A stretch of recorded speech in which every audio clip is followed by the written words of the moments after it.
Well, all right, everybody. Welcome to the 11th episode of Sports Cards Live. What a great week it's been. Quickly, I want to shout out my last couple of guests.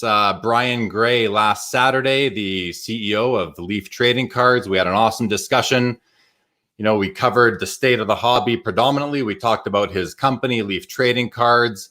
We talked about sports card investing. We had a very long discussion, over 2 hours long. I've actually sliced out a few of the highlights from that to the YouTube channel. You can go there, have a look at a couple of those. One of those was actually a clip about COMC, where we talked about COMC for a while, which is obviously our guest tonight is Tim Getsch, the founder and CEO of COMC. I also want to thank and shout out Barry Grice, who joined me last Wednesday. We had another awesome discussion. We talked about all things history of the hobby, state of the hobby, the virtual shows coming up. We talked about the online exclusives, the Tops Project 2020, among other things. We had a great discussion with Barry, so thanks to Barry for last Wednesday. Coming up, May 20th, I have joining me Stefan Perot, who's a younger gentleman who runs pretty much is one of the lead admins on one of the most popular Facebook groups for the hobby called JPMs. He'll be joining me to talk about what he's doing in the hobby.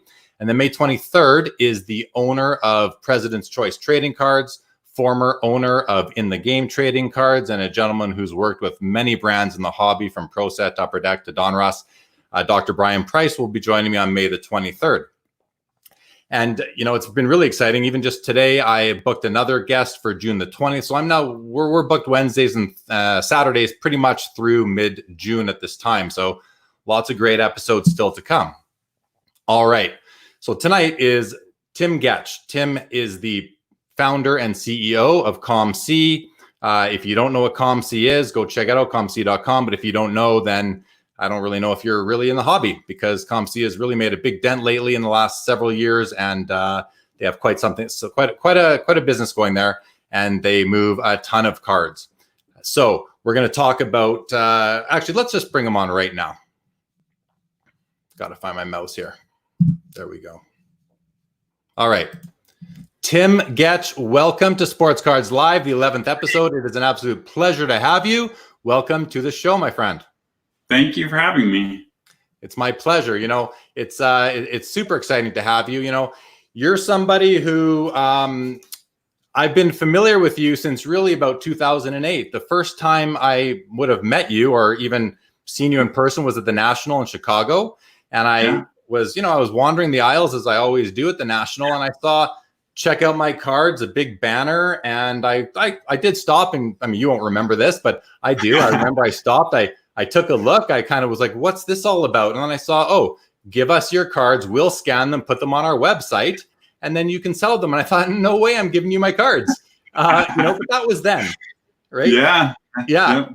So fast forward from 2008 to, it was around 2012. I was involved with the Summit show in Edmonton. My good friend was the promoter, and you came up with some people from the company.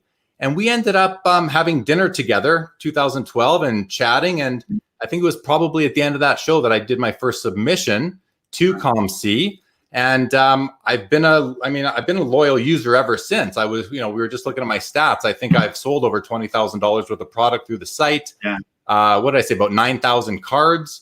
I've purchased about 4,000 cards on the site, and I've never taken a penny out. And I've only put a couple of dollars in, so it's worked out well for me. But, ever since then, I've really enjoyed COMC. It's a daily part of my hobbying. I'm on there all the time, as much as eBay almost. So anyway, that's kind of our history. At a recent National, I was at your booth. I spun the wheel, and I think I won this shirt. So, anytime I have somebody on and I have a shirt from you, I'm going to wear it because, hey, why not? Otherwise, may as well wear your shirt. I've had it in my closet for a few years now. Yeah. So anyway, enough about me and how we go back. Why don't we kick it off, Tim, and let us know a bit about your personal history. What brought you into the hobby and led you from, I guess, entering the hobby to when you started COMC in 2007? Yeah, I started collecting when I was probably in about 4th grade. I got some cards for free, and I stumbled across a price guide and realized that one of my cards, Lenny Dykstra 86 Topps rookie card was worth $2 according to this price guide. And I was hooked. I was like, this stuff has value. This is amazing. And then I lived in Minnesota, so the Twins won the World Series in '87. That really got me intrigued regarding trading cards. And in '88, Oral Hershiser won. He had a scoreless inning streak, and then I wanted to get his rookie card. And to find his rookie card, I had to go to a card show. That was the first card show I went to. By the time I was 12, I had a table at a card show. And it's kind of interesting. I listened to your interview with Brian Gray, and he talked about taking $600, buying a case, selling all the cards for $2,000, and then just off to the races. That's not my story at all. I spent probably 2 decades trying to figure out how to make money selling trading cards. I would keep track of all the prices that they paid for things, what I sold them for, and I couldn't consistently make a profit. And it was, of course, around that time the market changed.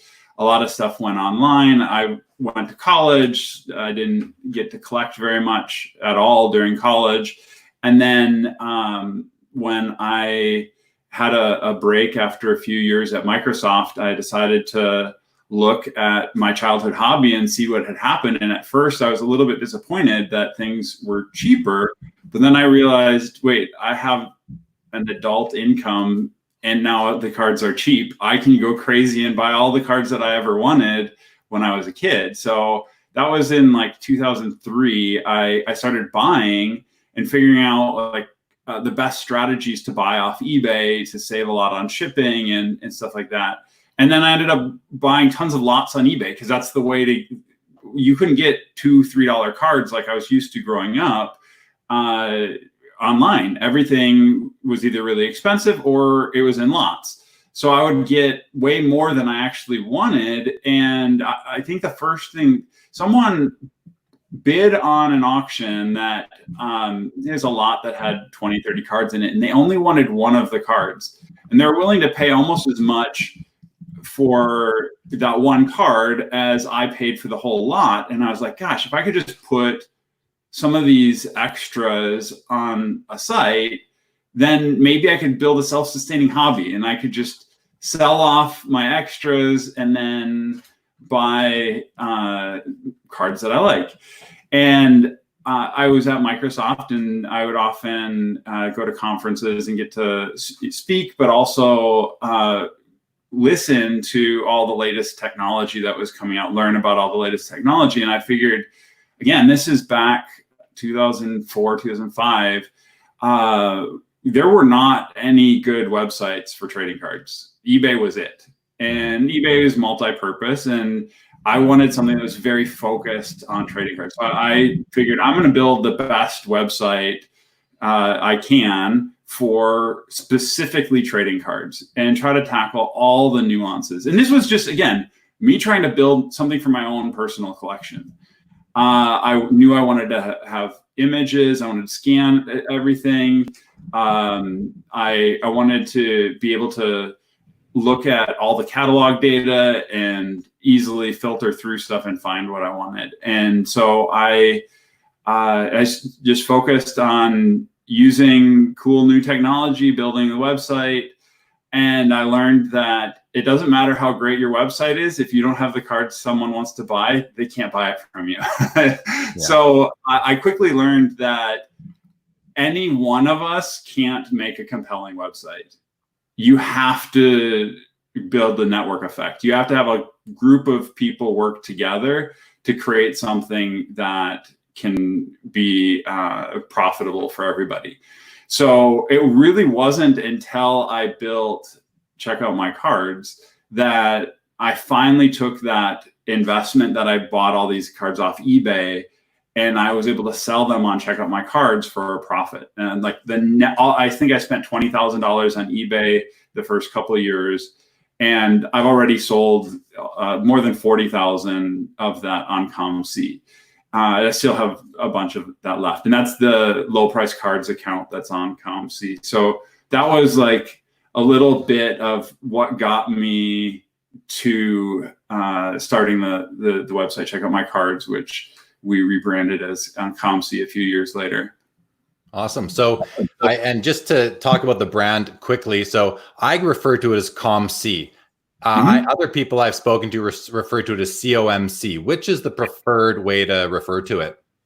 I prefer COMC. The reason is when people say COMC, it's like 50-50. People remember CMOC or some other combination of the letters. Right. So I try to say COMC as much as possible. And yeah, so I go by COMC.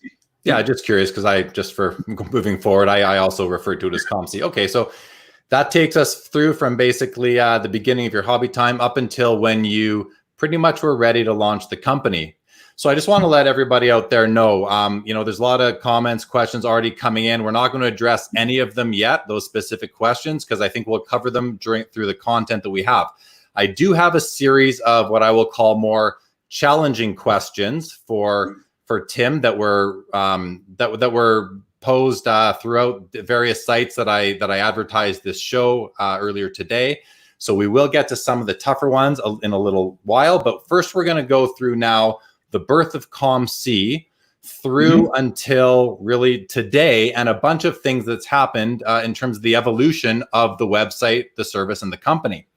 So Tim, why don't we talk about how has it been building this business? And if you just want to kind of throw a little, just get us kicked off for building the company up, and then we'll touch on some specific topics. I'll just kind of run through them right now so people know what's coming. So we're going to talk about, at the beginning, COMC had a database that was, I believe, driven by Beckett Price Guide. And then that was sort of taken away by Beckett. The relationship was severed and you had to move forward and have a plan B. And I remember taking part in that plan B. We're going to talk about the project that you launched and then discontinued called the Vault.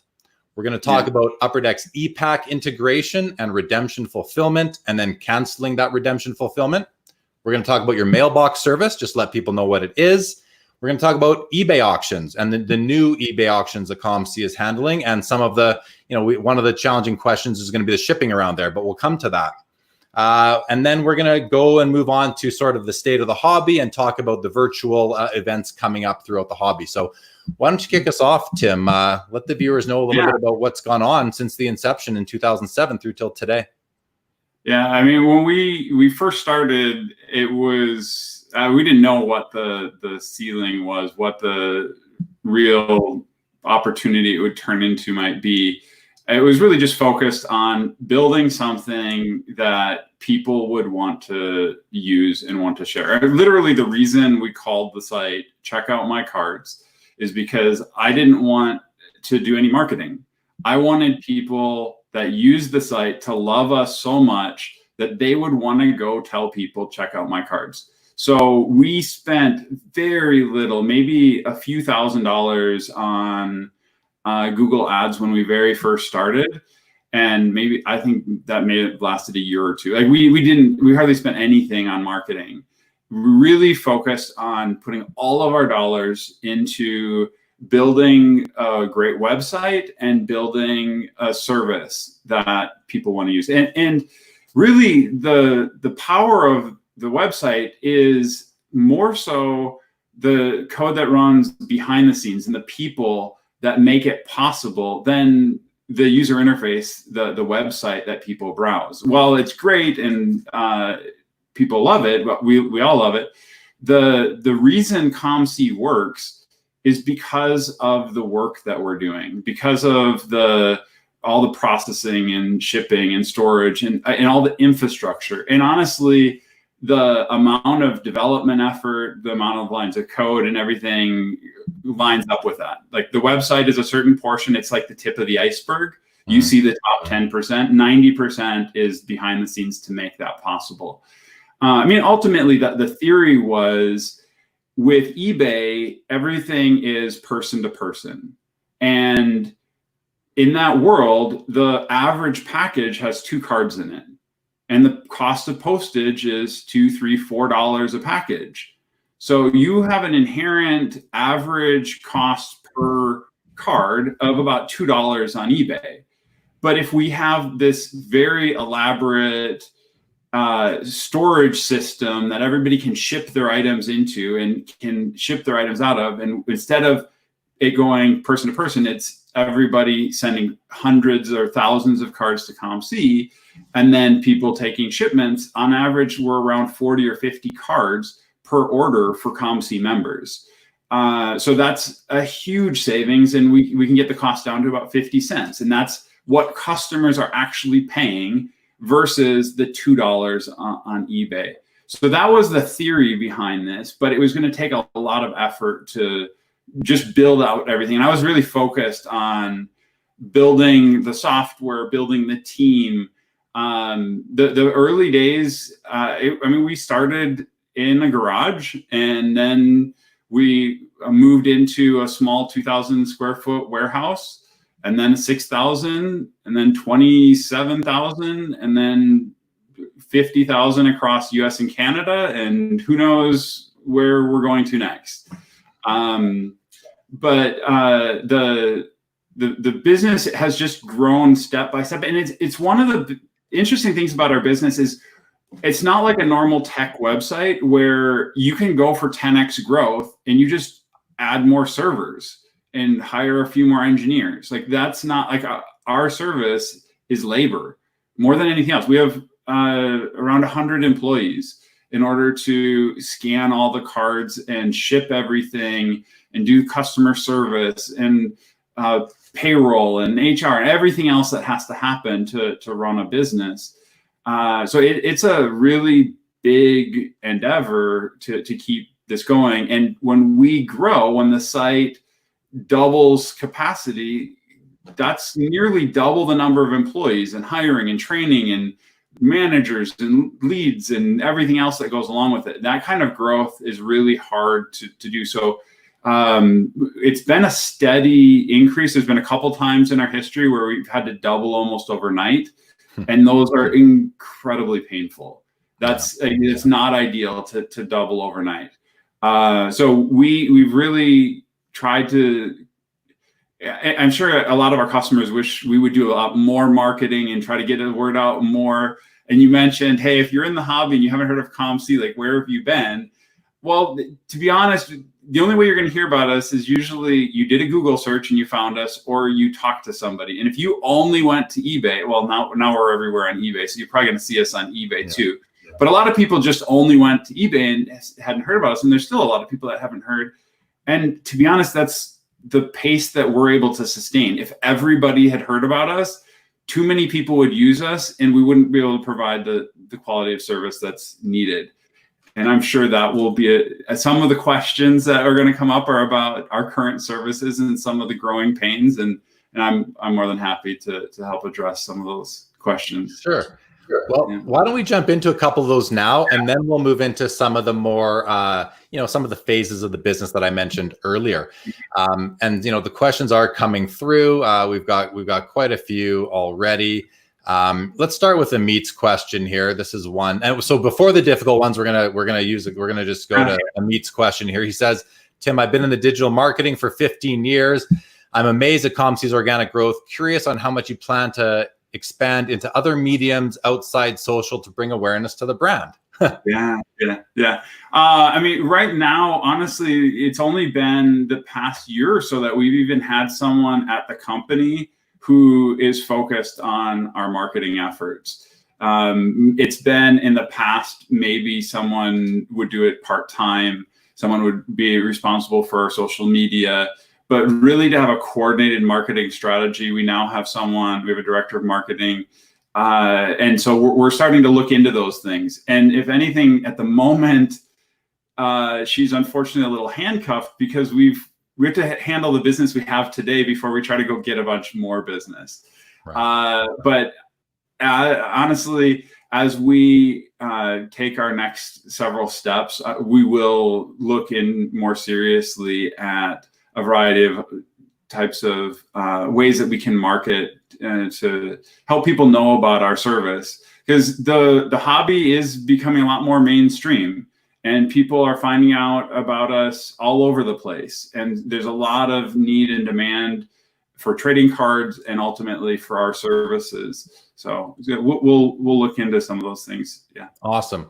Okay, before we get into the difficult ones, because you and I have talked about this earlier, and the question came up from Goudy Gum. Love using COMC. The site seems to lag and crash at times, though. And I know you mentioned this to me last night. So why don't you explain to the people watching and your customers, your users, what might be causing that right now? Yeah.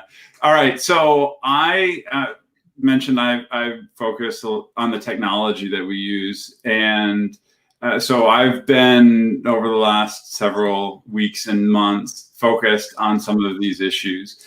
This is directly related to the hobby right now, the growth in the hobby. We are getting about double the traffic that we had last year. And so the website. When did it start? When did you notice this uptick? Last national, we noticed things were growing. We noticed this was a trend. I went to Jim Beckett's house. He has a dinner every year, and everybody's talking about the growth in the hobby, and it was like everybody's seeing it. We started seeing it even a year and a half ago, and so it's been steady growth. Even I had conversations with upper management about just the hobby is getting hotter. And then there's a variety of things that this year have caused it to peak even more. There's lately the Last Dance, and honestly, COVID in general, I think has made people look for things to do that they can do from home. And so they're spending more time on the website. They're buying more cards. The hobby is super hot right now. So people are just they're not just browsing the site, they're just actively purchasing. So there's just a lot more traffic that's coming to the site. And so I'm very much aware of the issues that the site has been having. And I am actively, the project I'm working on at the moment, and it's started a couple weeks ago, I'm actually rewriting the entire website. I'm going through every single line of code and making sure everything is clean and optimized. So it's a very big project. I will have a preview available. I'm not sure exactly when it'll be ready for the public, but expect at some point people will have an option to view the preview website. It'll look and feel very similar to the current website.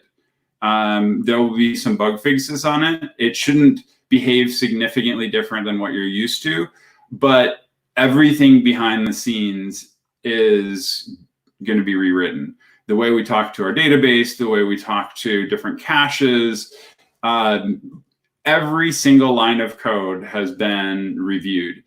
So I am expecting the site will be able to sustain the traffic a lot more. In the meantime, I've simply added more servers. We've doubled the number of servers that host the website.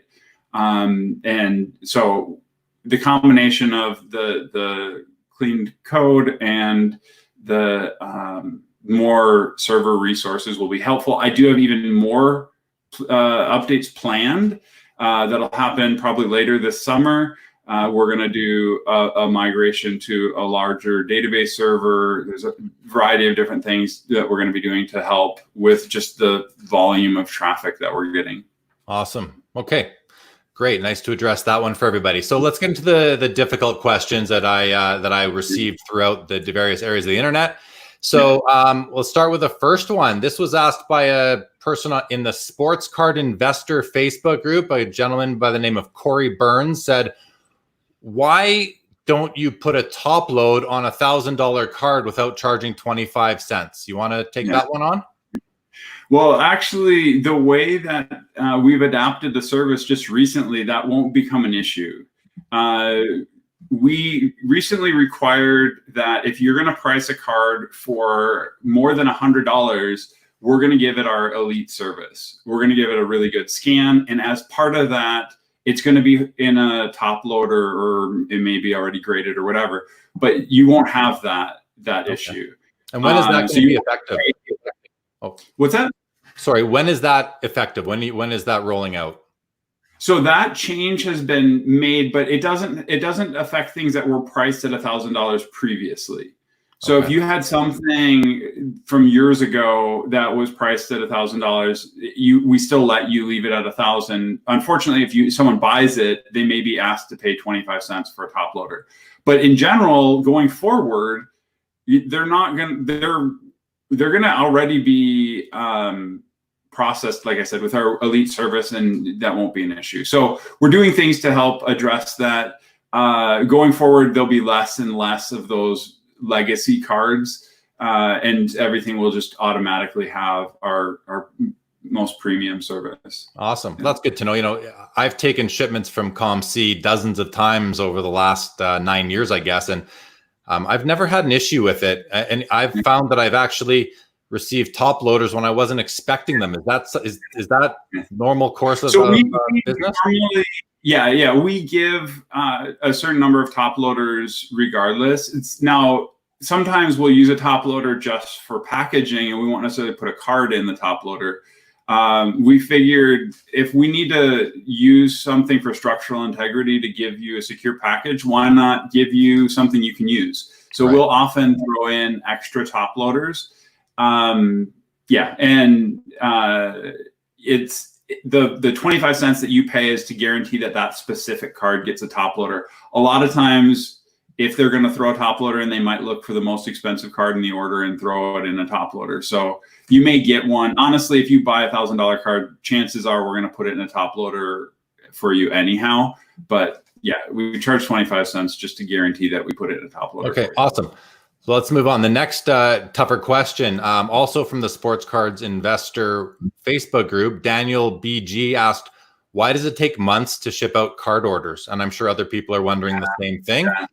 You want to tackle that one? This is new as of COVID. Like, we never took months. We've never taken months to ship orders.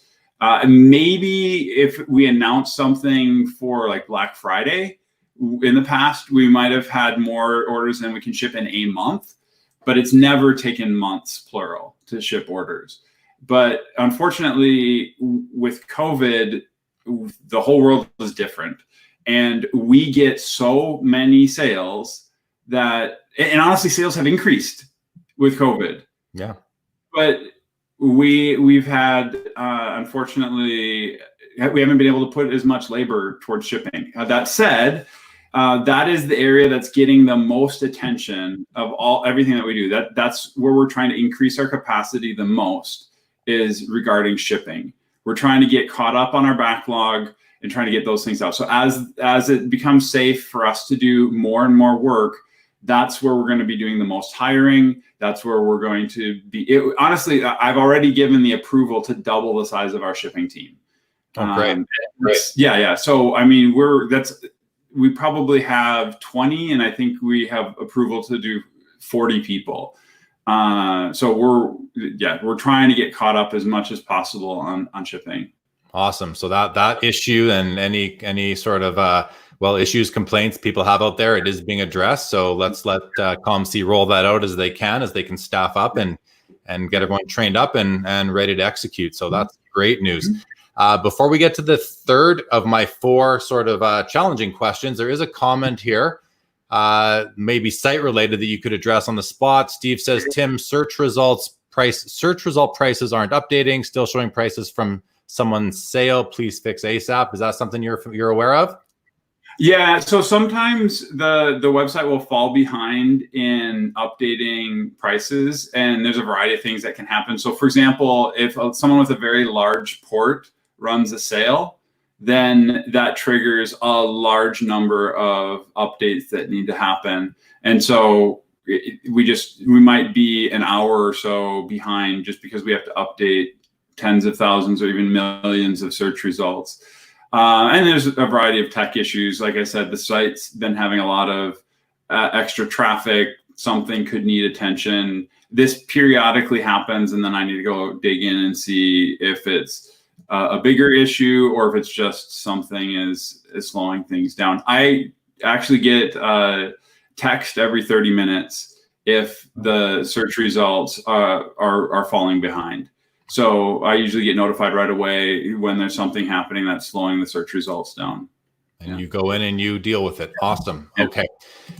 There's a couple more questions about shipping till August. Clint Parsons, you can rewind later and see what we've already addressed that issue. I'm sure you saw it. So the next one that I got, this was from Paul Rolfe on Hobby Insider. He asked, why do you charge $39.99 for eBay auction shipping to Canada? Yeah. So actually, one thing that's interesting, before we supported auctions on eBay, we actually only allowed international shipping through eBay's global shipping program, which wasn't compatible with their new eBay payments. So we, for I think it was almost a year, or maybe 6 months or so, we didn't support any eBay sales outside of the US. So with auctions, we knew that wasn't going to work. We needed to be able to ship elsewhere. And eBay requires tracking. And the only way for us to get tracking for eBay and get things shipped very quickly is to use priority shipping. And that's the price that we charge for priority shipping to Canada. Then if you buy on COMC, not on eBay, if you buy from COMC, we have the ability to charge GST, to take your items across the border, and to ship with express post. And there's some other ways that can get things with tracking very fast to you. Unfortunately, with eBay, there's no way for us to calculate the extra 5% GST that is required to drive stuff across the border. So we have to ship with USPS.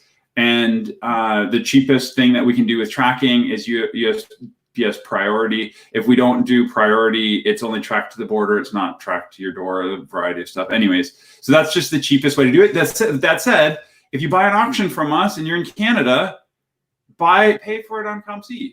Yeah. You can have the item transferred into your account, and then you can use whatever other service to get it to you. You don't actually have to have a ship. You don't have to pay the $40. Right. Yeah.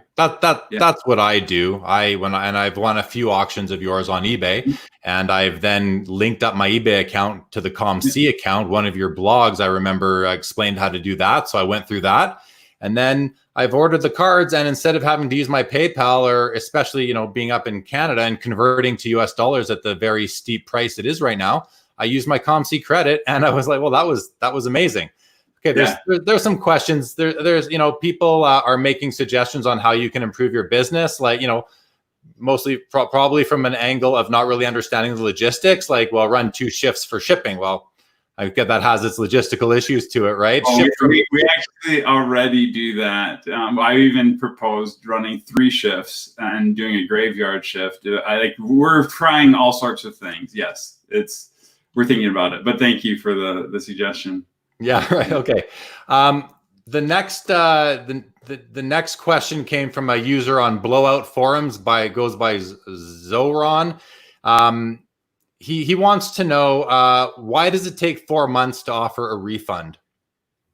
Yeah, so that's specific to the unfortunate issues that have happened starting last summer, where we had a spike in refunds related to trimming.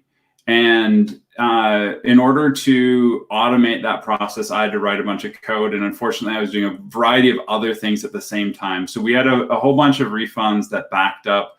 Many of them, the team was able to issue just a temporary refund until we were able to formalize the system.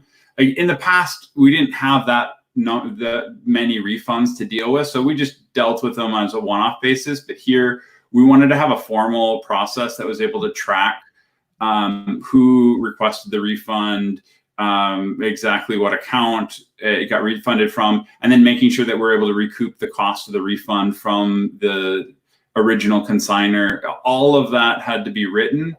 And now it's in place. So when refunds come in, they're able to handle them much more quickly. But I apologize for the inconvenience. It was unfortunately just really bad timing. There were a number of things that had to get implemented all at one time.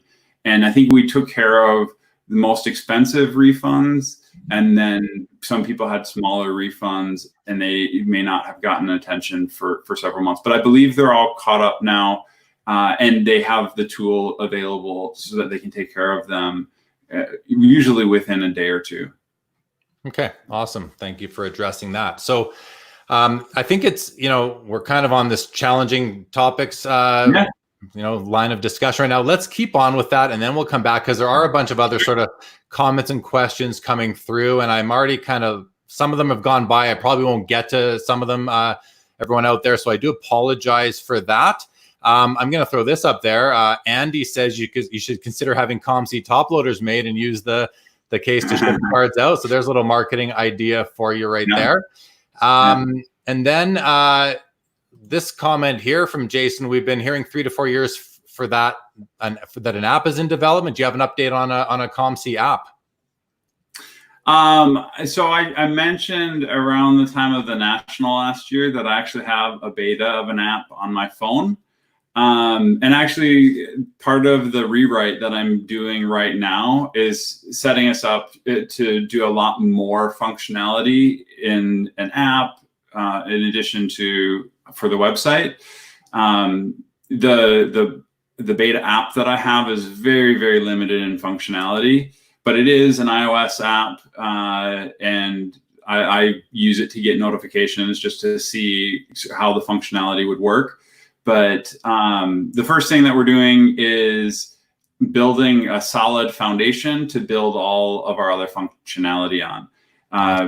So we're going to make sure that it's scalable. We're going to make sure that it's secure. We're going to make sure that it's easy to plug into and that we're using the same back end for the website and the mobile app. So there's just a lot of stuff. Unfortunately, the website predates any app type functionality. Right, yeah. So a lot of the data layer was embedded in the website itself. And so to build an app, usually the first thing you do is separate out the data layer so that the app can talk to the data layer and the website can talk to the data layer, and you have the same results in both cases. You don't want to duplicate the code. You want it to actually run the same stuff. So now we're going to have to, as we get that back end ready, we'll be able to start doing the mobile development. So it's happening in the background. It'll come available in due course. And for everybody watching, and to Jason who asked the question, I mean, just stay on alert, and I think we'll see something in the next little bit. But I mean, these guys are busy right now, and I know from Tim and I chatted for about an hour last night, and I really got a good feel for just how busy they are and how behind they are on some things and how they're working to deal with them. So I think it's unfair for people to expect instant fixes and instant shipments and this instant processing. I mean, I think most businesses in the world are dealing with labor shortages right now, and I'm sure you're among them as well. Kind of leads into this question here, Tim, from Chi-Town Hustler. And basically, everyone's behind. PSA is behind. Are you willing to say how far behind COMC is, and is it worse in shipping or intake? And I put this up there because we did discuss this yesterday, and I know you wanted to address it. Yeah, that's a great question. Both are several times farther behind than we've ever been. So I mentioned shipping, how far behind that is, and what we're doing to try to get that addressed. Right now, I think the website is as accurate as the shipping team has given me guidance. So if you go to the website and you try to look at what shipping options we have, it'll say approximately when it'll be delivered, and that's reflecting what the shipping team has told me. As the shipping team speeds up, I will adjust those numbers accordingly. And then on the processing side, actually just before COVID, we switched from having an 8-week or 2-month service to having a 12-week service because we were already falling behind. Like I mentioned, the whole business has been growing and we haven't been able to keep up with it. And then with COVID, we're just kind of seeing what was going to happen. Like, what are we able to do? How much further are we going to fall behind? And the team was talking to me in the last couple of weeks and realized we can't call this a 12-week service because we can't get it done in 12 weeks. It's just not humanly possible. So we decided for the moment to suspend our 12-week service so that the things that are already at our place we can focus on. We don't want to keep falling behind. Is it fair to say, Tim, you kind of want to clear out the backlog before you bring in more stuff, let everybody catch their breath? Meanwhile, you're stopping up and all that too, right? Yeah, exactly. I believe right now we have about 1.5 million cards in our backlog that we're processing. So we have a lot of stuff to get caught up on. And the market I mentioned is super hot. There's a lot of stuff right now that's getting really good prices. And to be honest, a 12-week service is just too slow. Like the things that are hot, the things that our team should be focusing on are the things that are honestly worth spending 50 cents to have processed. So we have a 3-week service for 50 cents. And that's going to help us prioritize getting those things on that are really hot. Actually, one thing that's kind of interesting, over the years, kind of the rule of thumb has been for every 5 cards someone sends in with our cheapo 30-cent service, one of those cards will sell almost right away. Another card will sell pretty soon, like maybe within the first year. And then another 1 or 2 cards kind of trickle out over the next year or two. And then if someone sells a port or whatever. Right. But what we're saying right now is send us that 1 card that you know is going to sell right away. And we're going to limit our focus on the things that people are going to sell. And then you've got those 4 other cards and you're not really sure which one's going to sell and who's going to get which, but eventually we'll have some other services that might help with that. But at the moment, the 12-week service, we just had to put a pause on it.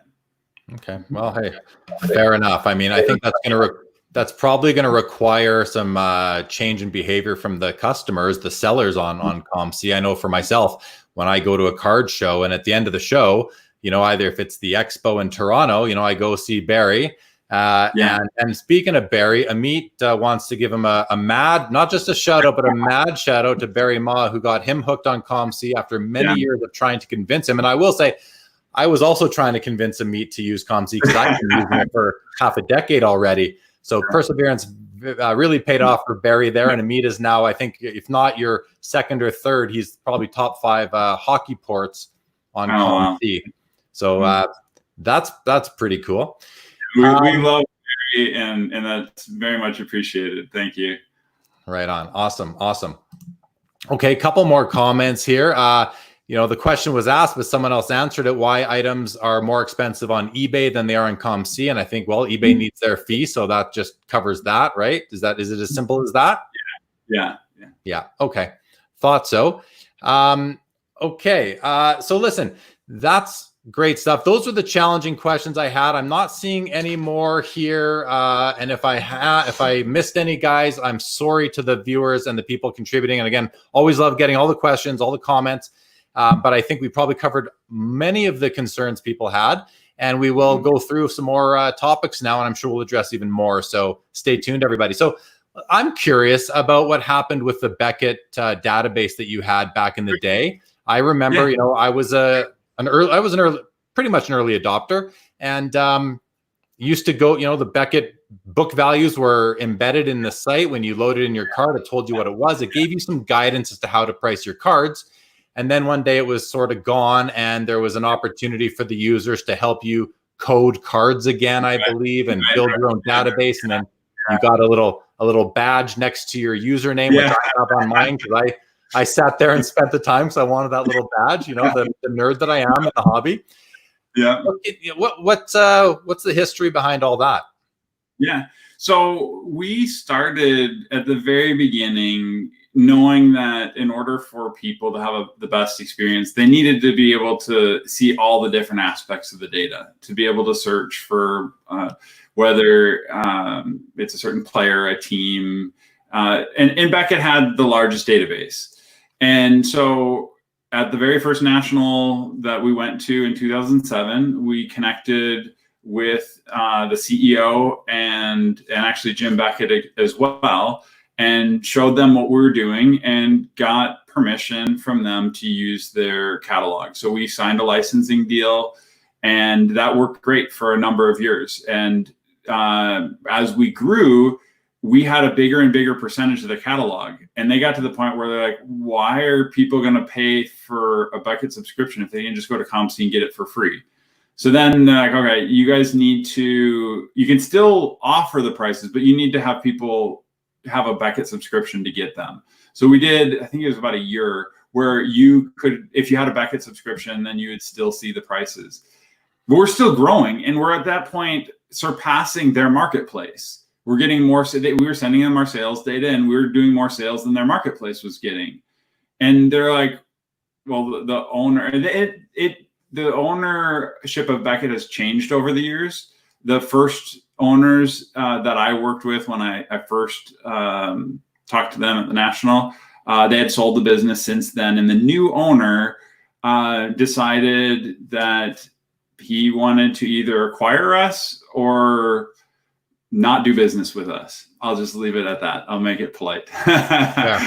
One or the other. Either we were going to get acquired or he wasn't going to do business. And we weren't interested in getting acquired. And so we were informed that we weren't going to be able to do business with them. So we had a certain time period until our license agreement ended. And we used that time to crowdsource, to build a game, the COMC Challenge. And it was amazing, absolutely incredible. The amount of effort that our employees put in and the amount of effort that our customers like you put in, I'm so grateful for. We would not be here without your efforts. I believe we had 5,000 people help with the COMC Challenge, helping fill in all the data from the catalog. So basically, we had images, and we gave those images to you guys, and you guys filled out the data for a huge portion of the catalog. Some portions we needed to, like, you couldn't necessarily just get from the card. You had to do more research. And so we generally had employees help out with that. But card numbers, players, teams. In fact, one of the cool things that I loved about this project, I believe at the time, the Beckett catalog had like 300 teams in it. And when we did the challenge where people could look at the card and tell us the team on the card, we had 3,000 teams. Right. So they only had 10% of the teams. They actually didn't even have the team data. So the crowd helped figure out all the different leagues and teams and like stuff. You guys gave us that data. I don't know if anybody had that data. So well, you gave us the badge. So fair trade-off. Yeah. It was a fun project. I mean, it was a very challenging time. Honestly, one of the things that was nice about it is we were free to kind of control our own destiny at that point. Before that, anything that we wanted to list, we had to have them add it to the Beckett catalog. And actually, it's funny, some of the largest sellers on Beckett use us for the things that Beckett doesn't support. So, for example, Topps does the rediscover, like the stamps on the cards, and Beckett doesn't support that. So some of the top sellers on Beckett, when they get those cards, they just send them to us because they're good sellers, and we support them. Right. So anyways, it's fortunately there's quite a bit of distance between then and now. But we're very grateful to our customers and employees that put in a ton of effort for us to reinvent ourselves and stay able to be in business and offer our services. Okay, so let's take a little sidestep. Two things. First of all, while we've got people watching, I just want to ask everybody if you can take a few seconds, go and subscribe to the Sports Card Live YouTube channel. Greatly appreciate that. And then for you, Tim, on a personal level, Darcy's asking, are you still a collector? What are you collecting now? Any preferred sport? Any favorite athlete? Let's just get to know you a little bit. Yeah, I am. Let's lighten the mood a little bit here. I am collecting more than ever before, actually. Probably a few years ago, I realized how great COMC was. I think it was over a Black Friday, if I remember. I was trying to make sure that the site was staying up, and I was like constantly on the site so that I could pay attention to when any issues happen. And of course, over Black Friday, we had tons of sales. And so I decided to start super collecting one of my favorite players. I had a bunch of his cards, Goran Dragic. It's a very fascinating history, and I could go into kind of why I like Goran Dragic. But I decided to finally get every Goran Dragic card I could possibly find. And I actually did it on COMC and eBay. And I had them both up side by side. And I was able to buy, I think it was like 1,200 Dragic cards on COMC and like 300 cards on eBay. And it took me almost a day to pay for the 300 cards on eBay. And it took me less time to find and purchase all those cards on COMC. Yeah. And again, the thing that's fascinating is it comes down at this point to whoever has the cards. That's like, if COMC has the cards, that's the best experience, hands down.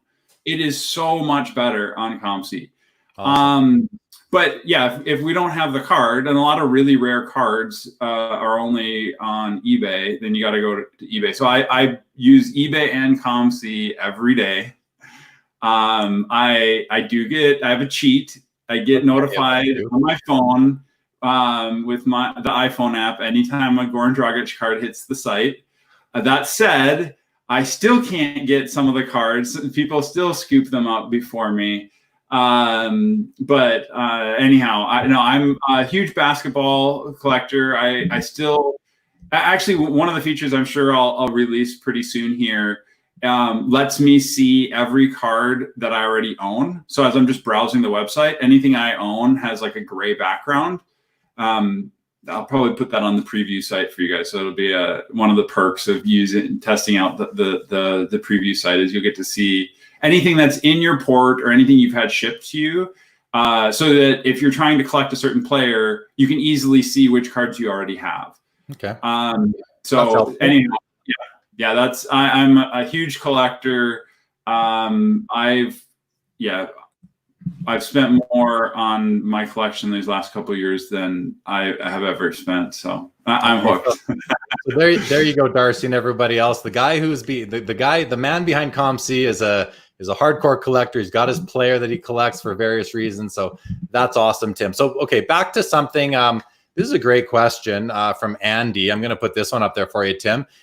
Okay, first of all, we recognize you're busy enough to take on something else, but is there any plans to provide a COMC price guide or something that would be based off of actual sales? And I am familiar with the history points and all that. I don't necessarily spend time on it, but can you just kind of quickly let us know, is there any plan to do that? And if not, what are the limitations? Yeah. There are some discussions. We'll decide how we exactly implement it. But one thought is to do something that just mimics the stock market. Rather than trying to analyze the data and make a suggestion, we might just display the data. Just show a range or the last 5 sales or something like that. Yeah. To see the historical sales, and we just mimic what the stock market does, so that you can see kind of like the points in the past that have had sales and stuff like that. We may not do that for everything. We may focus on just certain cards that have enough volume, because obviously, I guess it's really rare cards that don't have sales, that's not going to be interesting to look at any of that stuff. So we'll look into a variety of different things.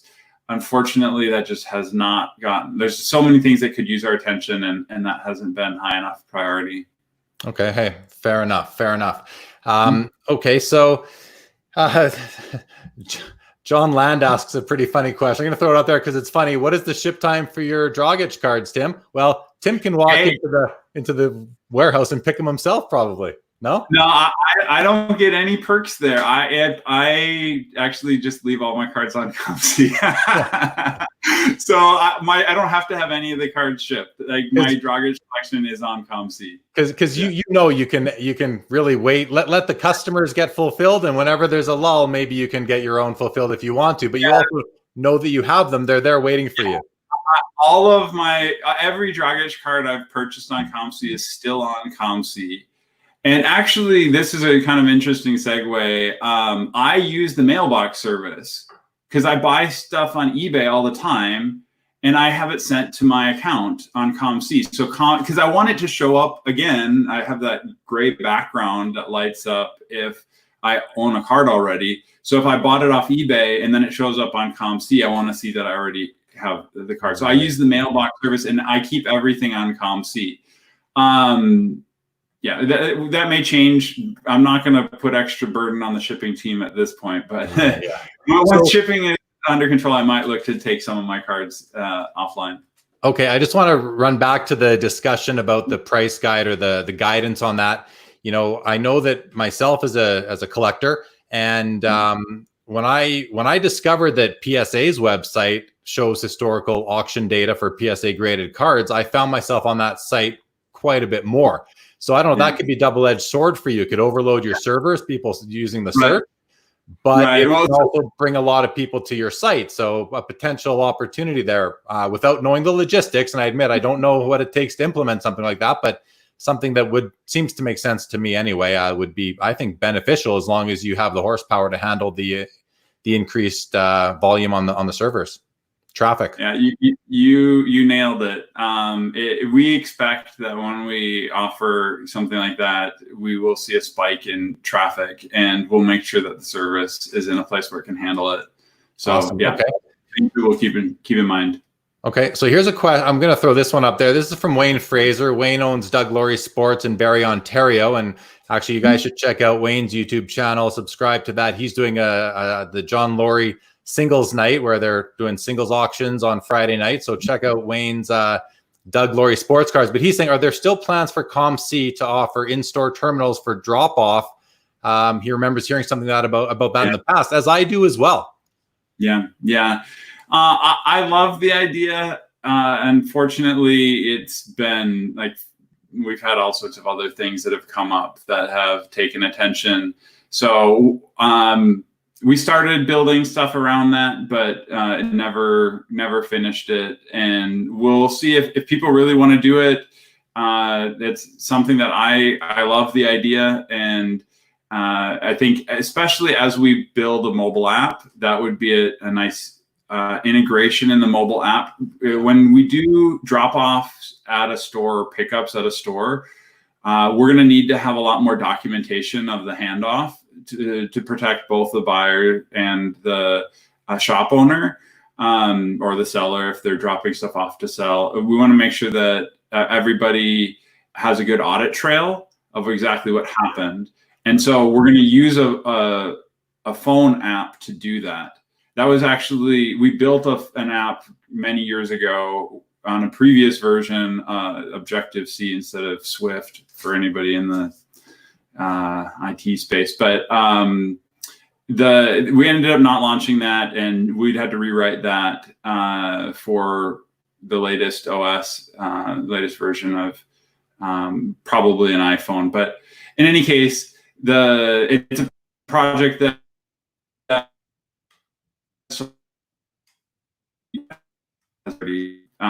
we start catching up, then we'll look into something like that. But I can't give a quote on when we'll look into it.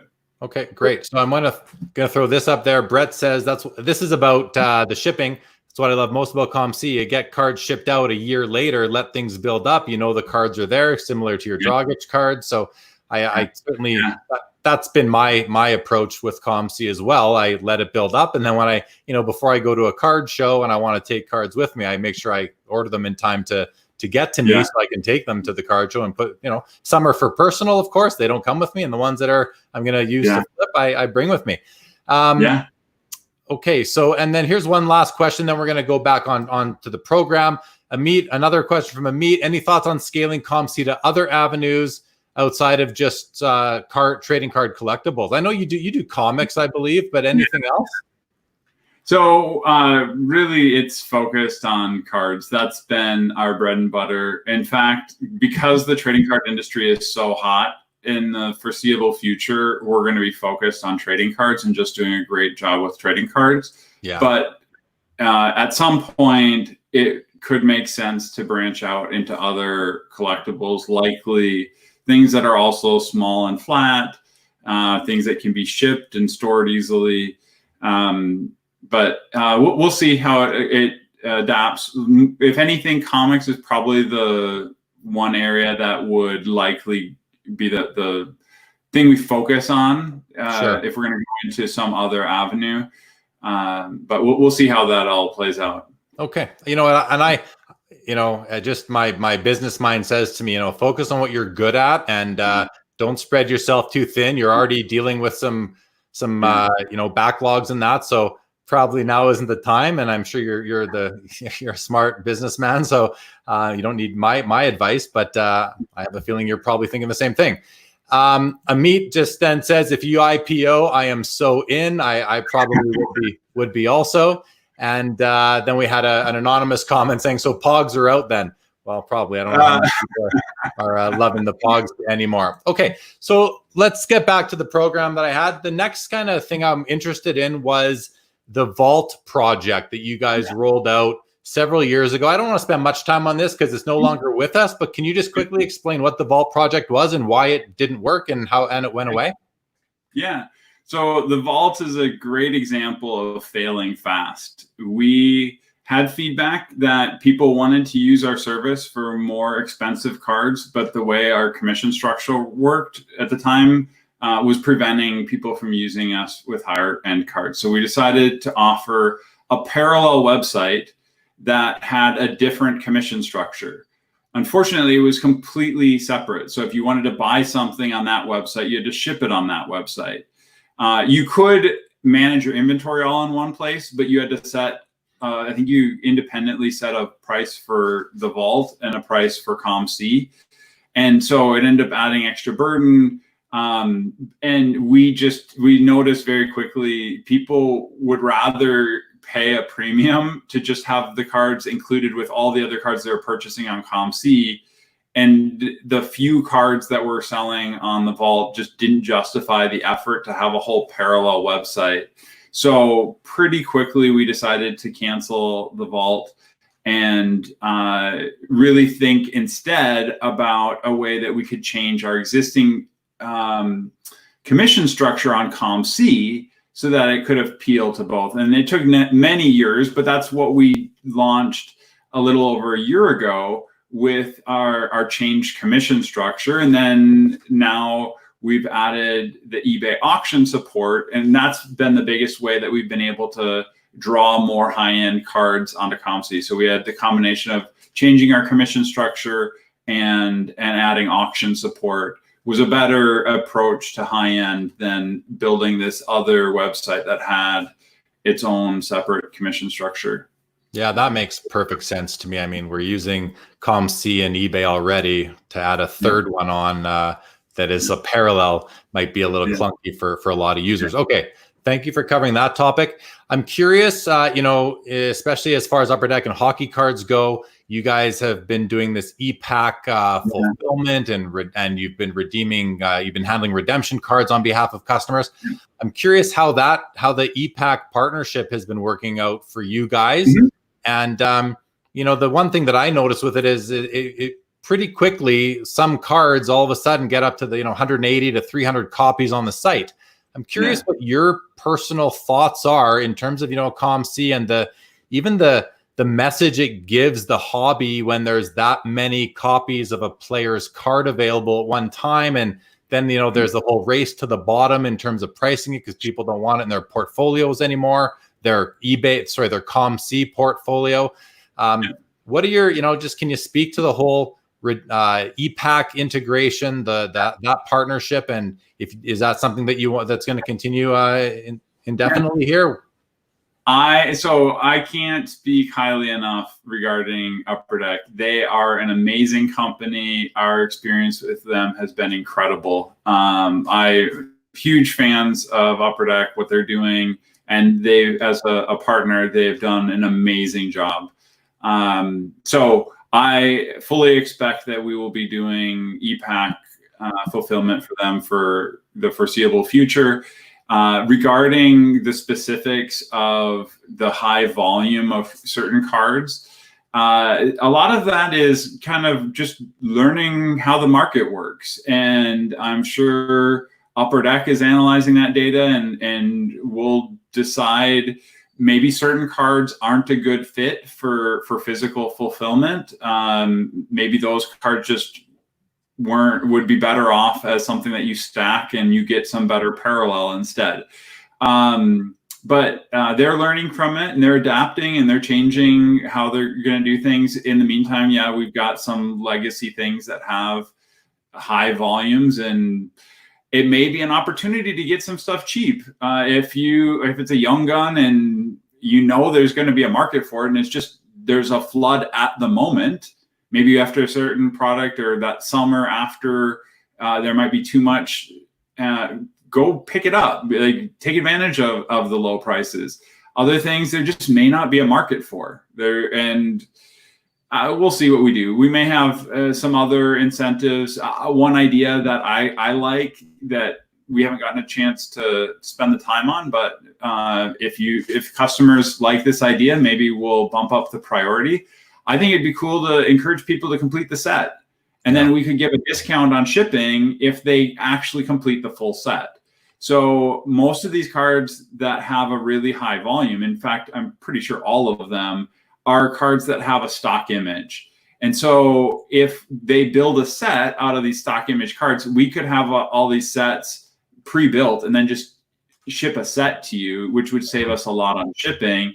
And so maybe that would be a nice incentive, like, okay, go complete this set, and instead of spending 25 cents per card to ship it, maybe we can do it for like 10 or 15 cents a card if you do it as a set or something. So we'll figure out what we can do. But they're evolving, they're experimenting, they're doing an amazing job. They've been a great partner. We couldn't be happier with the relationship with Upper Deck.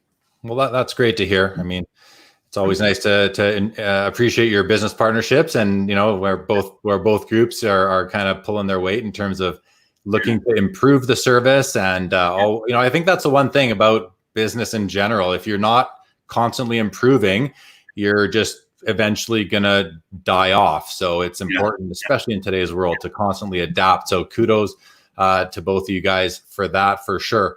Quick throw this up. Ziggy No says, great show interview. Huge fan of COMC for 3+ years. I've referred dozens of friends. You should have a referral plan. Yep. Yeah. We've talked about doing that. Yeah. Yeah. Okay. And then Steve here mentioned what you just did. What about being able to bundle quantities of ePack cards? So you actually talked about that. Here's a question from Brett Miles. This will let you kind of freestyle a little bit, Tim. Can you talk about the challenges of growing as a business? You have some great ideas and some backlogs, but the answer isn't always hiring more people. A lot of the time it's tending to the code in the background, and I'm probably just improving business processes and efficiencies and all that. Do you want to just address that for a couple of minutes? Yeah, no, I mean, running a company is a huge challenge. I watch a lot of other interviews and podcasts, and I think Elon Musk's quote is, running a company is like eating glass and staring into the abyss. Like it's hard work. It is a lot of effort to run a business. And there's so many different challenges. There's so many different things that you can do. I like to think of it as a game. So if you've ever played a game like Age of Empires, where you have a set of resources and you have to manage those resources, do you build a hospital? Do you build a university? Like, what do you work on your defense? Do you farm? Do you mine? Like, if you spend all your effort on mining, then like there's advantages and disadvantages of everything, and you're just constantly looking for where you should spend your efforts. Do you focus on training? Do you get people better computers? Do you work on your technology? Yeah. Do you hire more people? Do you market the business? There's so many different things that you can spend your money on, and if you do too much of any of them, it'll implode. Like, yeah. It's such a challenge. So I'm incredibly grateful for the team that we have.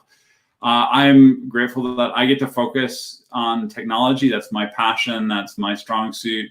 So pretty much all of the people management has been delegated. I have an amazing team that works together. We have so many excellent employees that have grown up from an entry-level employee to being a lead to being a manager.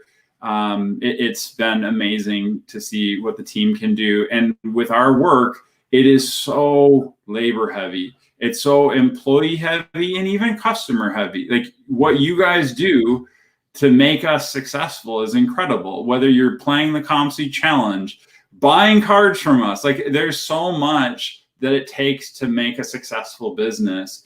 And it's constantly juggling and looking at all these different things and deciding, okay, where are we going to spend our efforts? So like I said, I fortunately get to focus primarily on the technology, whether it's internal features that are going to help employees be more successful, or features that are going to go onto the website. All that stuff, I'm spending my energy on those things. Okay. But yeah, it's been a wild ride. A wild ride for sure. You know, I mean, I work for a company as well. You know, a retail business, and we've got it's the same in any business. You have to allocate your resources in a fashion that's going to best get you from, you know, through your business plan to meet your goals for the business. And it's not always easy to know. I'm actually I'm a VP of finance in my company, and all the expenditures go through me. I have to bless them. And along with our other executive members, we need to decide where's the best place to allocate our capital. How are you going to deploy that capital to get the most ROI? And I find that a lot of people in the hobby don't really understand that these are businesses. All the companies that we talk about, whether the card companies, the service companies, whatever they are, the grading companies, these are all businesses. They need to generate a profit to sustain their employees. And sometimes they have to make really challenging and difficult decisions as to where to allocate those resources, both financial and human. And it's not as easy as a lot of people think. It's super easy to throw a comment up on a website or online and say, oh, they should do this, they should do that. But really, you're not in a position to make the comment. Well, anyone can make the comment, but you may not be considering, is it really possible? And is that, you know, they can't do everything at once. And a lot of people have some pretty long wish lists, I think, when it comes to some certain companies in the hobby.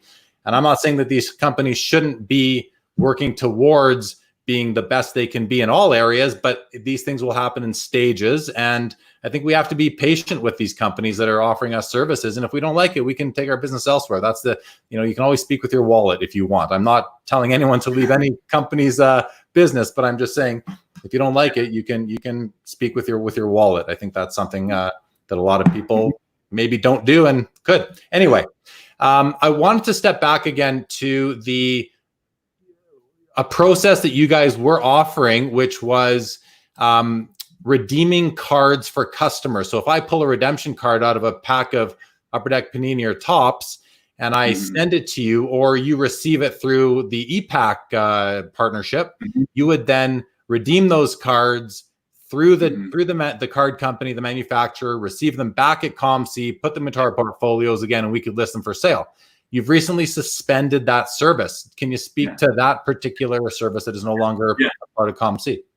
So just one little point of clarification. If you get an ePack redemption card, we do fulfill those. We have a direct connection with Upper Deck. And so those are kind of a hybrid. If you want to ship them, we'll give you the card and you can redeem it yourself. But we basically tell Upper Deck all the cards that we need. And then they periodically, as the autographs come in, send us cards, and then we swap them out. So that we do. The thing that we stopped doing is if you get a redemption card out of a pack, even if it's an Upper Deck card, you used to be able to send it to us unscratched. We would scratch it for you and start off that redemption process. The theory behind us offering this was that we thought maybe we could help the manufacturers improve the redemption experience if they really only had to send stuff to one or fewer companies. Like if they send a ton of stuff to us, they could somehow improve the process. It turns out the issue that's so hard about redemptions is out of everybody's control. It's the athletes. It's getting autographs from the athletes. That's what is so hard. So it's not necessarily that any of the companies is far behind on shipping. It's that they don't have the autographs yet. And so all that was really happening is we were getting in the middle. And now we're playing middleman for autographs that never got fulfilled. And it ended up being we got to the point where we had almost one full-time person just managing the relationships with the different manufacturers and fulfilling redemptions. And we weren't getting paid nearly enough to cover a salary. So unfortunately, it didn't make sense financially. We really weren't able to improve the experience significantly. So now if you send us a card that's unscratched, we just leave it unscratched and you can sell it as a redemption card, and we'll ship it and all that stuff. Yeah. I mean, it's nice that you tried it. You gave it a shot, and if it doesn't work or you're just out of pocket, you can't continue to offer services that you lose money on. You're going to go out of business. I think that speaks to the whole change in the shipping pricing structure a few years ago too. Couple of shout outs. One from our friends House of Jordans, another awesome YouTube show and podcast. Everyone check them out. House of Jordans. The AOE reference followed up by Ziggy No, Love the Age of Empires reference. We're all geeks, so that's nice. I think you might have hit home with a few people that way. John Rafferty wants to know, why did the challenges effectively disappear? It's a way to ramp up manpower without all the manpower costs. Is that something you can touch on quick? So right now we only do 2 different challenges. Most of the other stuff, we just don't have enough need to run a challenge. So we get card numbers and serial numbers through challenges. That said, something that is on my backlog, and I don't know exactly when I'm going to get to it, is using challenges more so that we can offload some of the labor. So instead of having our employees get certain pieces of data, there's some other things that we could potentially use challenges for. So we will look into that. I don't know exactly when it's going to happen, but very likely we will double down on the challenges, improve that experience. We'll see how that all plays out, but that's on our backlog. Okay. Here's another question from Ziggy. May I suggest more how-to videos? That's the number one question asked when I mention COMC. How do I ship to COMC? So great suggestion.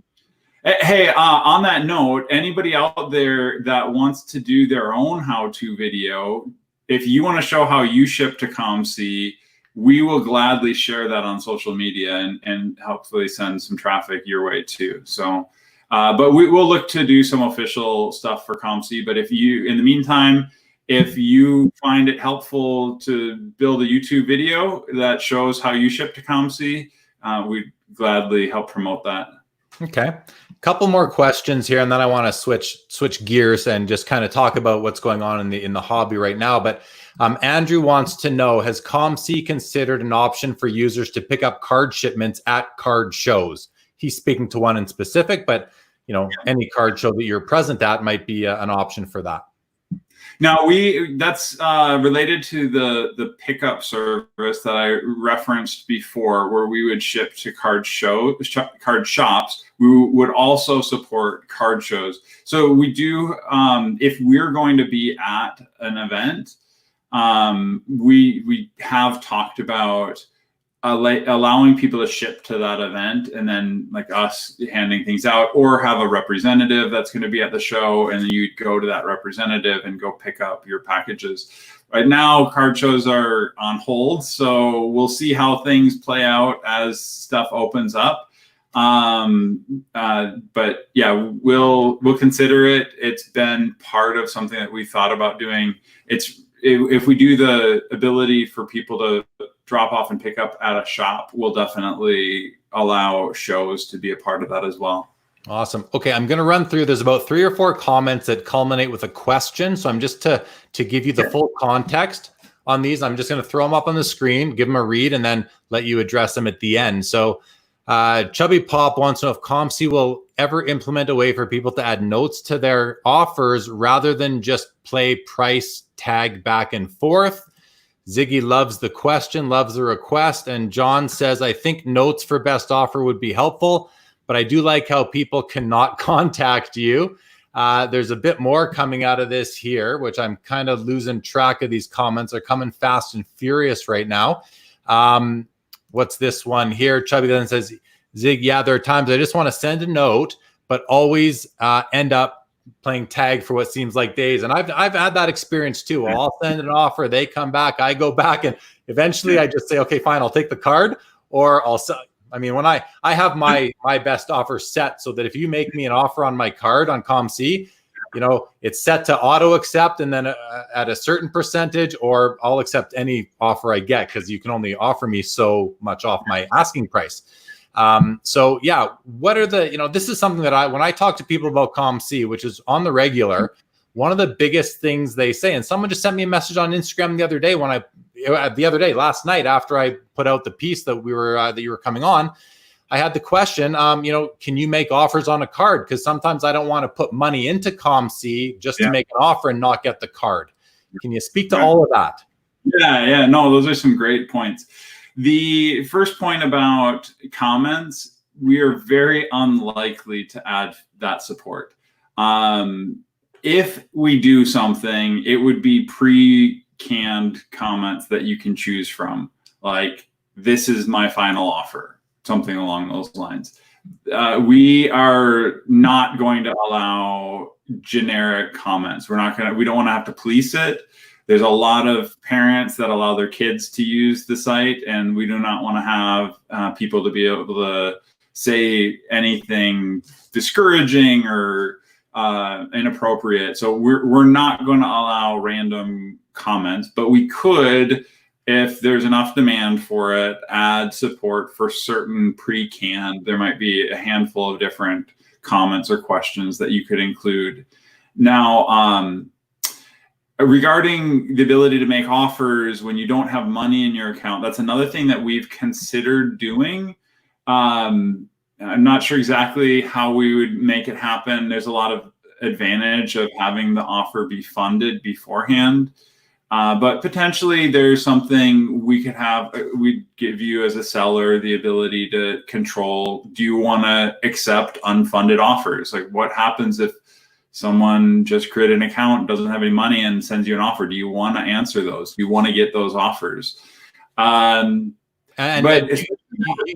Sorry, Tim, you say that because as a seller, there would be a higher risk for me that sale isn't going to go through, similar to what we've been seeing rampantly on eBay lately, where people are making offers on cards, buying cards, and maybe not paying for them because they're realizing that prices are super high right now.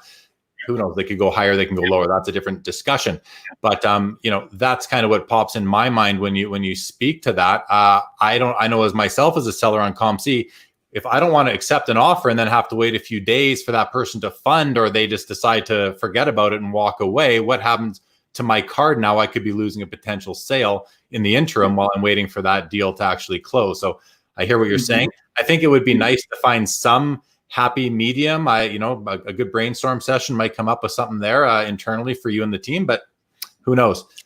Yeah, on that note, we very likely, if we're going to allow an unfunded offer, we probably wouldn't lock the item. So if you agreed to sell it at a certain price, the other person basically has a time limit. Like if they can fund it within a certain time limit, it's theirs. If not, the offer expires. And then we probably do something where if you make offers and you don't fund them, we'd remove the ability for you to make an unfunded offer. It's just that obviously you can see here, there's a lot of other things to think about. And yeah, but you know what? You've already thought about a couple of them right there, which I think is great. I mean, I'm sitting here brainstorming with you, and they didn't come to my mind. So it tells me you've probably put a little bit of thought into this already. I'm sure the questions come up along the way. So, I think on behalf of your customers, your users, we can almost just sort of say, thank you for having it in the back of your mind, and we look forward to what might come, if anything.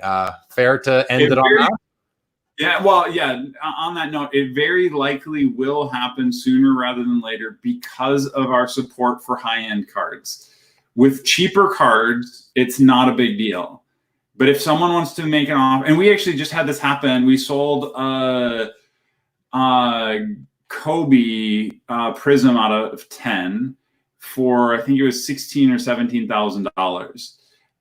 But the person didn't have that money in their account, and they didn't want to fund $17,000 to make the offer. So we actually had to get involved and talk to the seller to see if they were going to sell, and we helped make that deal happen. But with higher end cards, the ability for people to negotiate on a price before funding is required. Like you can't expect people to put 20 grand in their account and then make an offer just to then refund 20 grand. We do, however, offer that 100% refund on any unused store credit.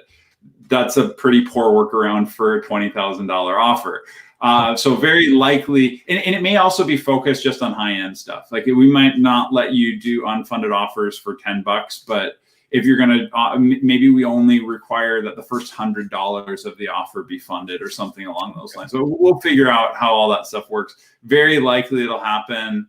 There's a lot of things going on, but it probably will happen because of the change of the hobby to more high end and the demand for COMC to support more high end. Right. And I guess if someone walks away from a partially funded offer, they could, maybe you don't want to get into keeping deposits and all that, but that's at least there's some recourse there, a penalty. But I'll leave that to you. You're the expert in that. Okay. Barry wants to know, who was my guest on last Wednesday. Yeah. Are you a hockey fan at all, Tim? And, Seattle's getting a team. If there's a next year or the year after, are you going to go? Are you excited about this? And is there a name you're pulling for? I am excited. I am scheduled to be a season ticket holder. I put down my deposit. In the meantime, my little brother and I share partial season tickets to the Everett Silvertips, so I get to go to some minor league hockey in the area. I've gone up to Vancouver to catch a game here and there. I do really appreciate hockey. I don't spend as much time following it as closely as I do basketball, but I love going to games. I am planning on being a season ticket holder. And of course, once that happens, then I'm really going to start paying a lot more attention to NHL. And what about the name of the team? I mean, they're talking about the Kraken, and then Paul says, heard Murder Hornets was a close second. Flavor of the day. That would be a new one. Okay, so any preference? Any preference there, or are you hearing anything about what the name might be? I don't have any inside scoop, but the name that I've liked the most is the Seattle Sockeye. But we'll see. Okay. I'm going to run through some comments quickly, and then I think we move on. So Ziggy says, "I applaud you for ending redemption. Too much of a headache, and manufacturers are way behind." I think it's the players that are way behind in most cases versus the manufacturers, as you made clear, and I think is something that's getting to be more well known in the hobby, that it's not really blaming the manufacturers. They'll ship them as soon as they get the cards back from the players. And right now, I think they are fulfilling quite a bit because more players are at home versus playing basketball, baseball, and hockey in particular. So that's pretty awesome. Ziggy has several videos on YouTube and Facebook, so people can go check those out if there's one about shipping to COMC. Scott loves the low cost of running a sale. Surprised more people don't take advantage. What else do we have here? And then there's a whole bunch of comments. They're a little late now for me to touch because they're quick, but I think people were sort of agreeing. Salt Hill here says maybe allow unfunded offers, but subject to a funded offer superseding, which was exactly what you said. And then he said bingo. So I think we covered that one off. Okay, I'm going to move on now. So we kind of talked about a bunch of the things that have been going on in COMC since inception, the Vault project, the Beckett database, the ePack integration, redemption fulfillment. Guys, sorry, I'm just going through the checklist so I don't miss anything. The mailbox service, eBay auctions. Okay, let's move on to the state of the hobby right now, which you've touched upon. But I went back on your blog, on the COMC blog, and I found a 2019 entry right after the National, so not too long ago, within the last year. Yeah. And you made the comment that, attendees were getting younger was a big thing. And then right after, sort of unrelated to that, but I'll let you touch on it. Right after that, the whole altered cards scandal sort of hit, and you needed to take a lot of resources. And this is where, management and where are we putting our resources comes into play. You had to take a lot of your resources, and all of a sudden the top priority became these altered cards, and you needed to put resources on it to really cleanse the COMC inventory, if you will.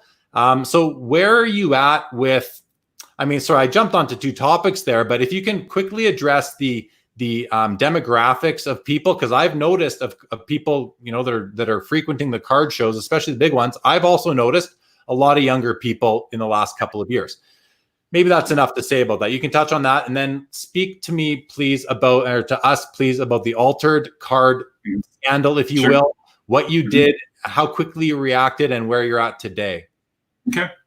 So first, on the state of the hobby and the demographics, I think this trend has continued, that more and more people are coming into the hobby. It's becoming more mainstream. It's becoming more popular. It's becoming part of culture again. It's one comment that I heard recently was, over the last decade or two, if you're a card collector, you're a geek. Like, that's a geeky thing to do. But now you can be mainstream and you can collect cards. Like, it's cool to collect cards again. Back when we were kids, everybody collected cards. You didn't have to be like, it was just, that's what you did. Now, a lot of, if you look at the trends of card related YouTube videos, card advice on investing, or just people saying, hey, I went and bought in my first break. And a lot of times these are coming from influencers who have a huge following. In the past, if you saw a YouTube video about trading cards, it'd have like 50 views. And now you have people that have thousands or millions of followers talking about their favorite basketball player and how they're able to go to the local card shop and get some cool cards and showing off their cards. And they'll get tens of thousands, hundreds of thousands of views. So now it's actually, there's a big shift. There's a lot of new people coming into the hobby. And actually, on that note, more so than kids, there's a lot of investment money coming into the hobby. And related to that is the whole trimming scandal, where basically the investment money was focused on graded cards. And to get the best grade, some people were trimming cards and maybe doing some other doctoring to kind of get a better grade than the card is worthy of, and trying to fool the grading card companies. So once we were tipped off as to some of the things to look for, we were able to identify some evidence of trimming. And unfortunately, we had to make some pretty drastic changes to address these things. So there's still a lot more that we plan to do, but at the moment, we've made significant changes to our policies. I mentioned I built the returns tool, so if anybody finds anything that was trimmed, we can more quickly keep track of it and recoup our costs, so that we're not on the hook for all the costs of issuing the returns. In the past, There's a certain return window, and if a return happened outside that window, we would eat it. Well, if someone trimmed a card and then sold it 5 years later, we should be able to go back when we found out that it's trimmed and say, hey, that deal should never have happened, and we're going to take the money back. So building all those tools to be able to go take care of that, to clean that stuff up, and just make it known in the hobby that trimmed cards are not welcome on COMC. You are going to be penalized if you sell trimmed cards on COMC. You're gonna be on the hook for any grading costs incurred, any potential profits people made off of that trimmed card, because a lot of times people were dumping trimmed cards cheap, and then someone would flip it, and then someone would try to get it graded. They're on the hook for all of that. That we basically just made it really known, like, do not use COMC for trimmed cards. In fact, don't do trimming at all. Trimming is not welcome in the hobby. Yeah. Deceiving people is not welcome. Do not do that. And you're not welcome in our hobby if you do that. And so we have the largest image database. That image database is going to be an asset eventually. What I would love to do, and we've started talking to grading companies about this, is giving them an image database so that they can know what cards may have been trimmed. If they look at a card and they've only seen one copy of that card, they have a limited amount of data to know whether it's been trimmed. We have often way more examples of either that exact card, another copy of that card, other cards from that set that could be an asset to grading companies so that they can provide a better service and detect more of this. And then we can crack down on it and just make it not worth the effort to do trimming. Right. That's really what we want to do, is increase the pain on those that do trimming so that they just stop doing it. It's not welcome. Yeah. We do not want it. And so, it is very unfortunate that this has been happening, but it's expected when so much money is going into the hobby. Sure, of People course. Are greedy and they want to get a piece of this. So it's exciting that there's investment money going into the hobby. But along with that comes scandals and all the other pains. And so we do want to be a part of helping make the hobby safe. And we want everybody to know that anytime you buy something from COMC, we will stand behind it. It's unfortunate that it's taken months to get some of the refunds, but that's behind us. And now we can very quickly address something if anybody buys a card that happens to be trimmed. But we do our best to eliminate trimming. We know more what to look for. In the past, we would just reject cards that we saw that were trimmed. Now, if you send us a card that we recognize trimming on, you're charged $2. Like we actually bump it up to our premium service, and we have people take a close look at it. So if you buy a collection and you send us cards and some portion of them are trimmed, you're going to get dinged and you're going to get educated on who's doing, like, where are you getting this stuff from, versus just like, oh yeah, I got a bunch of stuff that was rejected. It had ding corners, whatever, and I didn't have to pay anything. Like, we really didn't we didn't have enough incentive for people to, whether they're innocent, to help clean up the hobby. Now, if you send us something, whether you trimmed it or not, you're going to get dinged $2 and you'll get educated. This stuff is trimmed. Don't send this to us. You're going to pay the $2. You won't be able to sell it. And if you want it back, you got to pay for shipping. So it's really frustrating if you send us any trimmed cards. Fair. Okay. We have said enough about trimming. Well, you know what? The thing you said quite a bit there, and I appreciate all of it. The thing that stuck out to me that I was most happiest to hear about is that, you guys are talking to the grading companies, and you have said we have the biggest database of images of cards.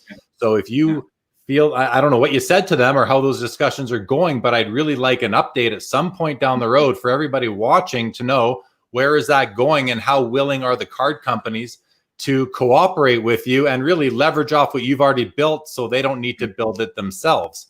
I think that's where the real value is there. And I think we'd all like to know where that goes. And I think, thank you for even, approaching the topic with them and seeing what you can do. And for caring about the hobby that much, there is certainly no place in it for trimming. It's underhanded, it's fraudulent, and I believe it's fraudulent anyway. And so great position. Thank you for that position. Okay, so at the National last year, you guys sponsored what was known as the trade night. The first, I think it was maybe the second or the third one that was put on by a very popular Instagram user, Card Collector 2. I'm not sure what his name is right now, but you did that. You sponsored that show, and that kind of brings me to what's going on right now in the hobby. There's no show this year. There's no trade night at the National. There's no expo in Toronto. On all the smaller regional shows are just canceled as well right now. But what is sort of starting to happen are these virtual card shows. And this is less to do with COMC and more to do what's going on over the next few months. Various entities are putting on some shows, and I'll just cover a couple of them. So even here on Sports Cards Live a couple of weeks ago, we had a toast to Expo because it wasn't happening on the same weekend that Expo was going to happen. I had like 10 different vendors here with me, and we kind of went through them, giving everybody about 3 minutes at a time to show some cards, and along with myself. And I think most of us made some sales. It was a great experience. In addition to that, there's been a gentleman by the name of Justin who goes by 610 Sports Cards on Instagram. He's had a couple of shows called the Virtual Sports Card Expo. And I participated in the first one, actually made some sales. And he did another one like last weekend, I believe, and is likely planning another one. And he'll actually be a guest on this show later on in June to talk about what his initiatives have been on Instagram. And I am going somewhere with this for you. And then, so now as well, this sports cards investor gentleman, Jeff Wilson, has a popular YouTube channel. He's now planning a show calling it The Virtual, which is to take place on the same weekend as when the National would have otherwise been, July 29th to August 2nd, or whatever those dates are, the Wednesday through the Sunday. He's planning a 5-day show, all based on, I believe, Instagram and maybe YouTube as well. Or his Facebook group perhaps. So, and then finally, the one that I'm probably the most excited about right now is the one that the Sports Card Expo in Toronto is putting on. Steve Menzie, who was a guest on the show with Chris Carlin from Upper Deck a couple of Saturdays ago, and where he actually announced the virtual show. So I'm going to provide everybody a couple of updates on that, and then we're going to get into kind of your involvement with any of these at all, or what you think of them and how you see them rolling out. I'm going to put up the new date. So guys, last time we talked about this, the show for the virtual expo is going to be June 5th and 6th. Steve has pushed it back now as he's just getting his ducks in a row and getting the software working. So it's called the Sports Card Expo Virtual Edition, June 19th and 20th. You can visit their website. It's powered by eBay, sponsored by Beckett and Ultra Pro. So he's really building something there. You can check it out. He hasn't announced it on the website yet. This is the first sort of announcement of it anywhere in terms of that it's happening now. The dates are fixed. So be sure to check that out. Check out the website for more updates on that. I did talk to Steve today for a good chunk of time. He gave me a whole bunch of updates. It sounds like it's going to be pretty awesome. I don't really know what it's going to look like in my head yet, but I'm excited to see what it is and see how that lasts. So, Tim, on you now. You guys have been setting up at nationals and expos. You've even been to smaller regional shows. How do you see you guys sort of coexisting or setting up at some of these virtual events, if any? Has it crossed your mind? Have you been solicited yet for these things? I personally have not spent much time thinking about it. It's possible that our marketing team has looked into this a bit more. I know we've been talking, for example, with Jeff Wilson, so I don't know if that's come up in that space. I haven't been privy to those discussions, but just off the cuff, for sure, one thing that I think could be really interesting is for us to help with the fulfillment. Obviously, if this is successful, a lot of cards are going to exchange hands. And it's going to be just like eBay, where you're going to all have to do a ton of small shipments. Wouldn't it be a lot better if anybody that's selling in one of these events only sends one shipment when it's all done, you just package up all the cards that sold and you send them to COMC. And maybe what you do is you say the username for each card, like put this in this account, put this in this account, put this in this account. And then the cards just go into those people's accounts. So I could see us, again, if this is just off the cuff, I could see us doing something to kind of adapt maybe our mailbox service so that it would work for these events. And we could do something that was more efficient, has a better price point, and maybe you just mail in all the cards. Maybe you're paying like 50 cents a card, and you're just telling us which accounts to put those cards in. And something like that might work to make it a lot more efficient than sending all these different packages and having all the risk of sending all those different packages. So that's something I'll just throw out there as a suggestion for how we could get involved to help facilitate them. I think it's a great idea. I'm sure there's a lot of different ways to actually pull off these events. I'm excited to see what's going to happen, and whatever suggestions, anybody that's running an event, I welcome them to contact us. I'll have Steph, who's in charge of our marketing, be the point of contact, but feel free to reach out to us, and we're more than happy to get involved in whatever way makes sense with any of these events. Sure. I mean, for me, someone who, like I said earlier in the show, I use COMC regularly. I'm on there several times a day, checking out my watch list, my inventory, what's been selling, and searching for new cards for myself as well. So I think, with the lack of these shows, not seeing you guys at these shows, well, not seeing anybody at the shows right now, any involvement that the same players can still have, I think is important, just to maintain that presence and that consistency in the hobby, and just helping the hobby run efficiently. And so I like your idea. I don't understand the logistics behind it, but I'm sure you do. And if it could work, then I'm sure you make do something as simple as you just send stuff to us, and then allow you to transfer cards to another account. So you just do normal submission to us, and then you just say, hey, you're going to get the cards in your account, and then you just keep track of which COMC accounts you need to send the cards to. Rather than getting your mailing address, you just get their COMC username. So all I have to do then is give you the ability to transfer a card, and we could enable this functionality. So anyways, if it sounds interesting, that's a suggestion. If one of the people running an event likes that idea and wants to promote that, that's a way that COMC could help out with the virtual card shows. Awesome. Okay. And consistent or along the same lines with why these virtual card shows are existing, it's because the physical ones are canceled. It's because of the virus. Mm-hmm.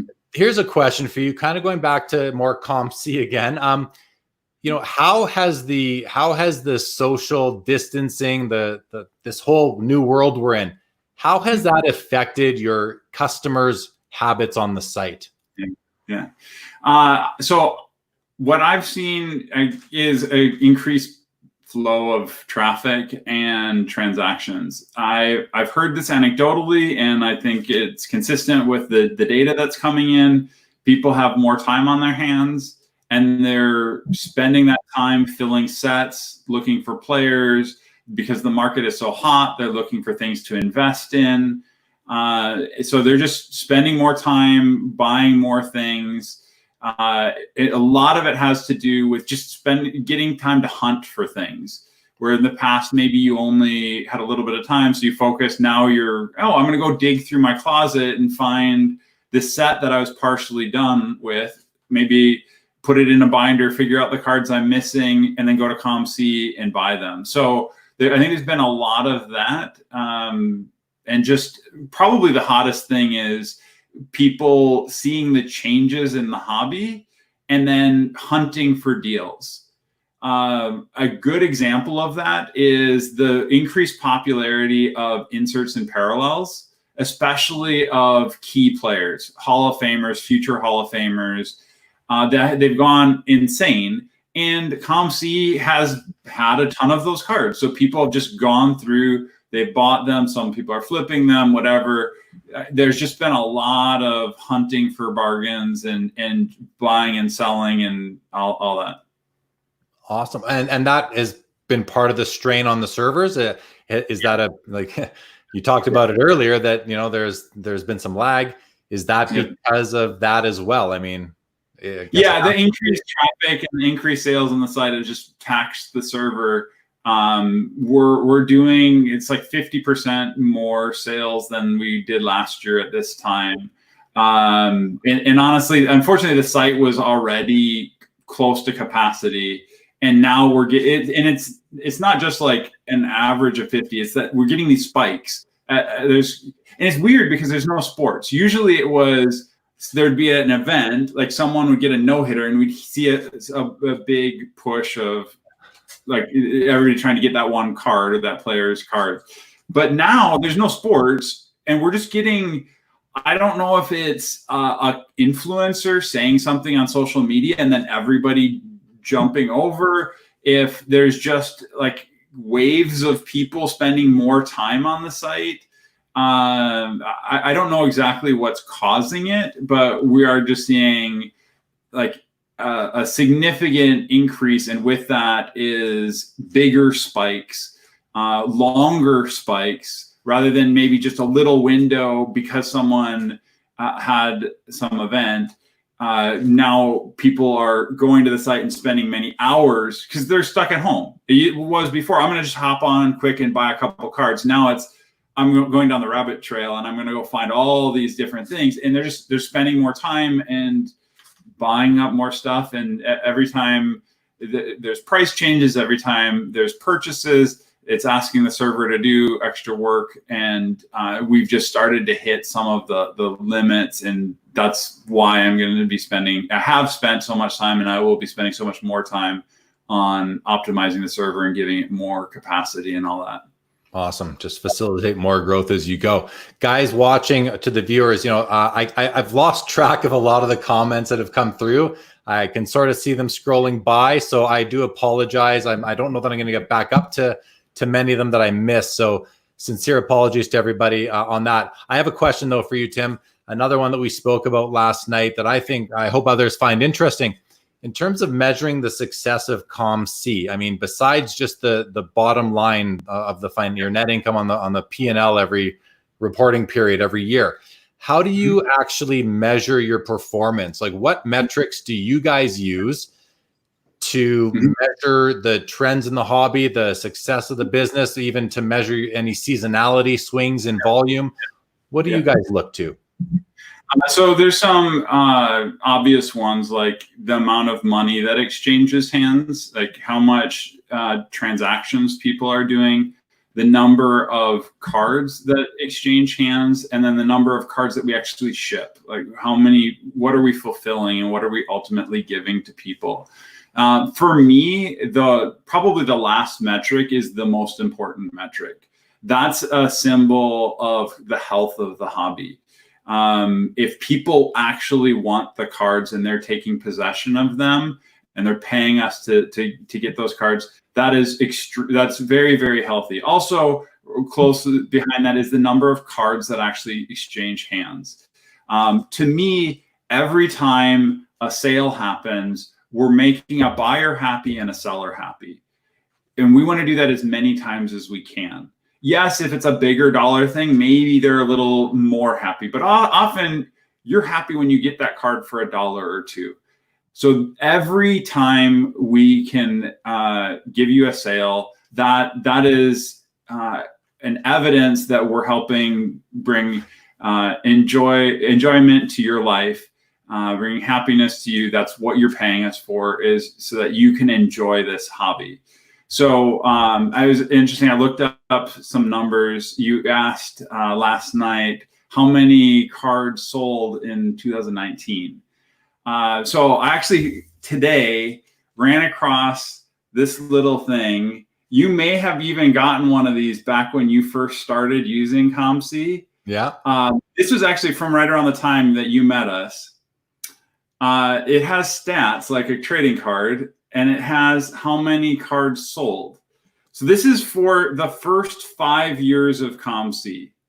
We sold a total of 4.2 million cards over 5 years. That's about how many cards we've sold in the last 5 months. Okay. 5 years. Oh my goodness. It's we a lot more than that in the last 5 months. But anyhow, we do about I think we did 8 million cards last year, and then we've picked up significantly in the last 5 months. But anyhow, we're